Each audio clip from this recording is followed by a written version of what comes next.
Hi everyone, this is just part of this beginning part of the video is showing you the somewhat finished wheels. I still got to add the center section, the knockoffs.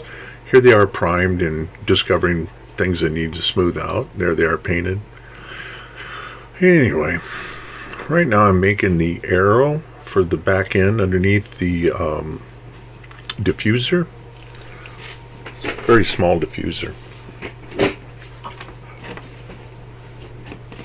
And if you look up, when I flip the bed over, you can see four copper rings that I had to put in to make them look like they were actually like that ring, whatever.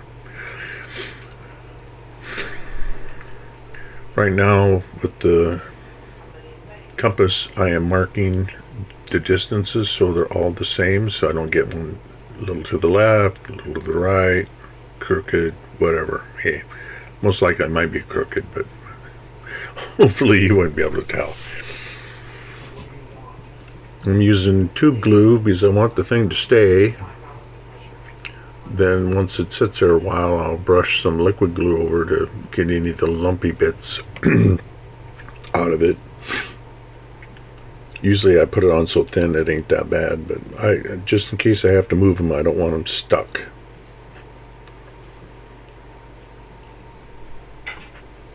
There we go.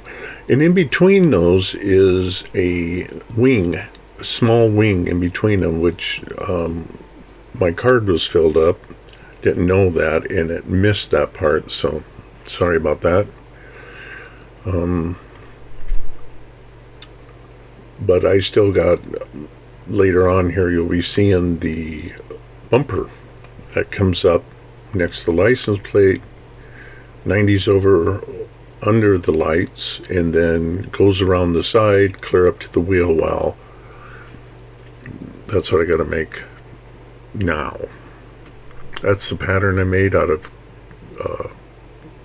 a model box bottom. In case you're curious, it's an Airfix 148 scale P51D.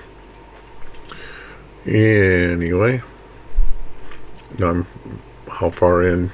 Just taking measurements, trimming it so it fits tight. And I got it bends up and then around the corner, then the whole wing thing, whatever you want to call it, I don't even know what you call it, slopes downward from there. So I had to make sure I get everything right. Now I'm taking my pattern. Notice I'm actually making it bigger just in case.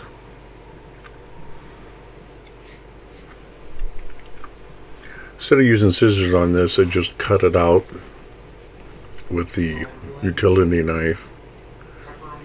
I just didn't want to mess with a bunch of, when you cut it with scissors, it makes a ragged edge, so you always got to cut it way larger. I should say where the two pieces pinch together, there's always a void. Now I'm taking my, I call it a mandrel. It's for beads, and that they also make them bigger to make the bend in it. Didn't want to heat up plastic and do that. A good way to really screw it up and have to do it over many times. Test fitting. This model's full of it. Lots and lots of test fitting. I hit it pretty well on the spot. Now I'm judging by the photograph I got on my laptop, which you can't see, of this part of the car. Not photograph, but a screenshot. About how thin it is. You can see there's a mark.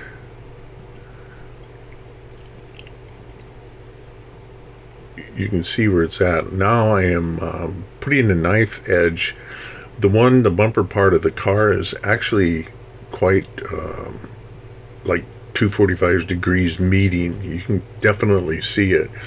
Where when it curls up and over, that is a very fine razor kind of line, like on the leading edge of a SR-71, I've seen one, never cut my fingers. I tried. That'd be a cool wound, but I never got to.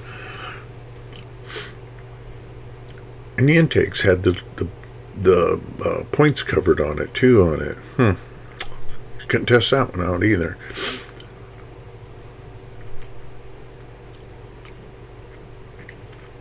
Never seen so much titanium ever. Anyway, just sanding out, making sure everything's smooth. Now I made that large piece at the end because there's like I call it a shark fin. And it bends down from the top, that little flap thing hanging out there. I'm measuring how far I want it to end at the wheel well. Marking it out, the depth and how deep. And I thought I left enough for the shark fin, so I ended up having to just recut one, as you'll see in a minute, or second, whatever.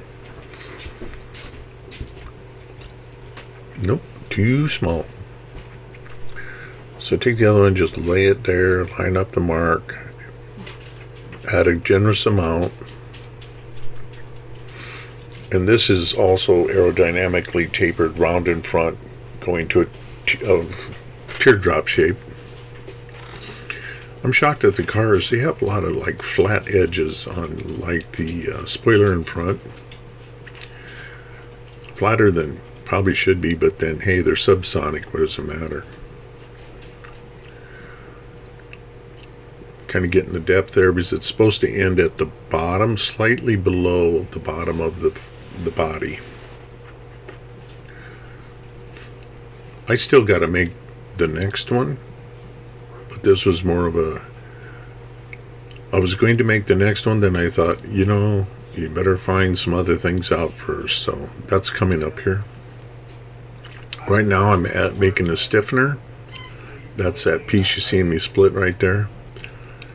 I just want a little extra plastic so it wouldn't, because I'm butt gluing it, marked a pattern. I'm using a Pinewood Derby axle straightener as just to hold it in. These things work good for stuff like that. If you guys ever want to get one of them, they work. I have two of them. I don't know where the second one's at. I don't know if I gave it to a son or not, but all 5 of my boys are modelers. They all model different things, but hey, who cares?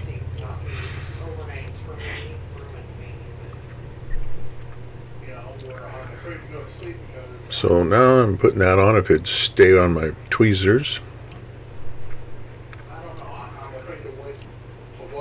There we go. Still needs to be aerodynamically shaped.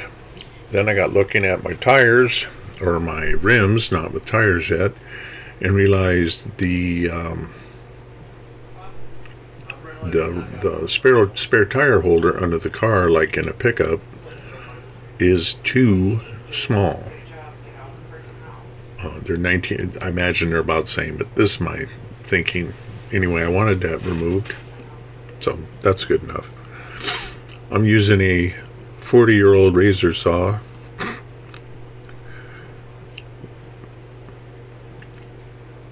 And I don't even think you can cut yourself with this thing. Anyway, I didn't show it here because I just thought it was a waste. You guys know cleaning stuff up, I hope. If you don't, let me know. All that stuff was cleaned out. Now I'm making the fuel tank that's going to hang there. I brought it from the top of the car, put it in the bottom. You have more weight low to the ground.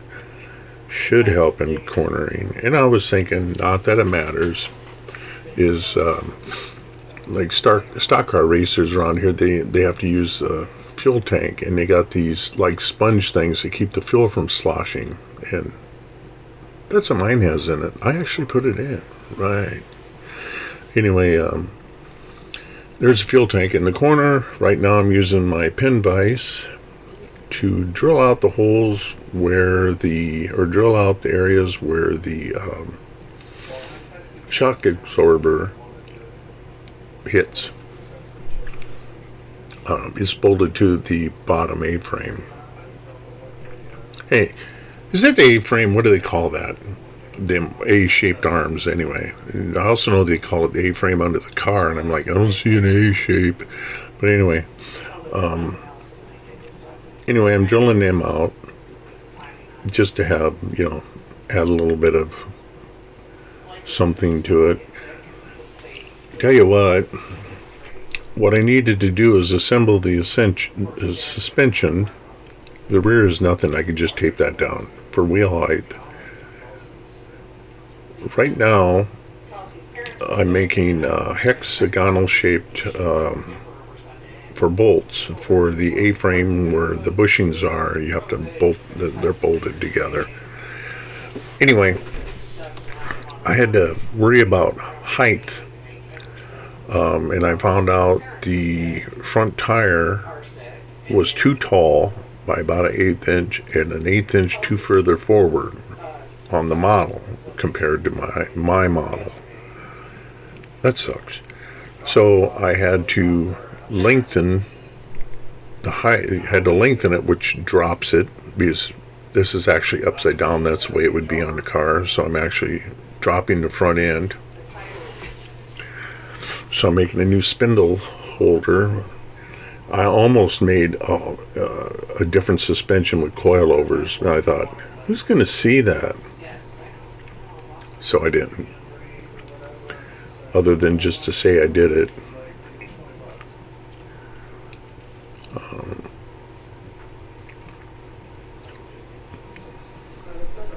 So all I had to do is move those axle pins up 1/8 of an inch, the thickness that they are.